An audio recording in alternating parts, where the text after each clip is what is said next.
मित्रांनो, आज आपण मनाचे श्लोक क्रमांक 88 मधील श्री समर्थ रामदास स्वामी यांचा सुविचार व त्यामागील अर्थ आणि बोध मराठी, हिंदी आणि इंग्रजीमध्ये जाणून घेणार आहोत. बहु चांगले नाम या राघवाचे, अति साजरे स्वल्प सोपे फुकाचे, करी मूळ निर्मूळ घेता भवाचे, जीवा मानवा हेची कैवल्य साचे. अर्थ मराठी.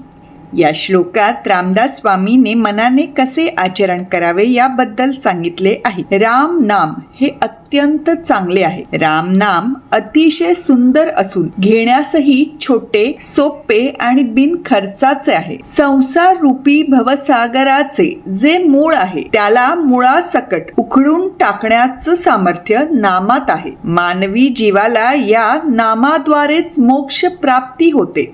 मित्रांनो, राम केवळ नाव नसून दैवी ऊर्जा आहे. नियमित राम नामाचं स्मरण केल्याने ही ऊर्जा आपल्या भोवती सुरक्षा कवच तयार करते, ज्यामुळे आपलं रक्षण होतं. याबरोबरच सतत नामस्मरण केल्याने आपली चित्तवृत्ती, मन व विचार शुद्ध होत जातात. या शुद्धीकरणामुळे आपलं आत्मज्ञान वाढतं, ज्यामुळे संसार रूपी भवसागरातून तरुण जाण्यास मदत होते. नामस्मरणाची साधना करायलाही अत्यंत सोपी परंतु तितकीच प्रभावी आहे. म्हणूनच प्रत्येकाने ही साधना आत्मसात करावी, कारण नामस्मरणाचा हा मार्ग पुढे आपल्याला मोक्षापर्यंत घेऊन जातो. अर्थ हिंदी.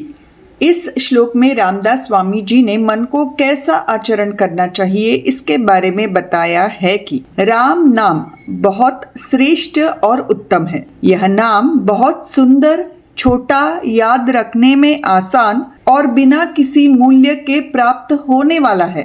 संसार रूपी भवसागर की जड़ को उखाड़ फेंकने की शक्ति राम नाम में है. मनुष्यों के लिए यह नाम ही मोक्ष का सच्चा साधन है. दोस्तों, राम केवल नाम नहीं बल्कि दिव्य शक्ति है. नियमित राम नाम जपने से यह शक्ति हमारे चारों ओर एक सुरक्षा कवच तैयार करती है, जिससे हमारी रक्षा होती है. इसके साथ ही लगातार नाम जपने से हमारा चित्त, मन और विचार शुद्ध हो जाते हैं. इस शुद्धि से हमारा आत्मज्ञान बढ़ता है, जो हमें संसार रूपी भव सागर पार करने में मदद करता है. नामस्मरण की साधना बहुत ही आसान लेकिन उतनी ही असरदार है. इसीलिए सभी को यह साधना अपनानी चाहिए, क्योंकि भगवान का नाम जपने का यह मार्ग हमें मोक्ष की ओर ले जाएगा.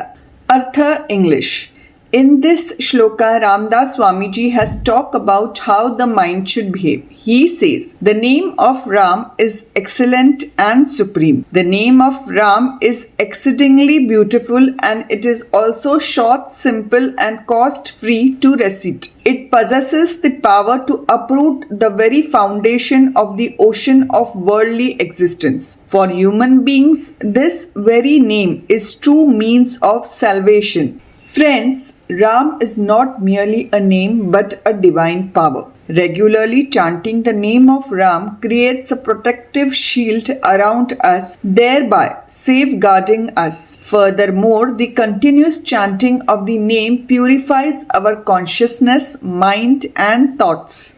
This purification enhances our self-realization, thereby helping us in navigating across the ocean of worldly existence. The practice of Namasmaran is very simple yet equally effective. Therefore, everyone should adapt this spiritual practice, as this path of chanting the Lord's name will lead us towards salvation. तर मित्रांनो, आजचा हा video तुम्हाला आवडला असल्यास हे संस्कार व सुविचार लोकांपर्यंत पोहोचवण्याकरिता तो नक्की शेअर करा आणि मैत्री दोस्ती कॉर्नर हे चॅनल जरूर सबस्क्राईब करा. धन्यवाद. राम कृष्ण हरी.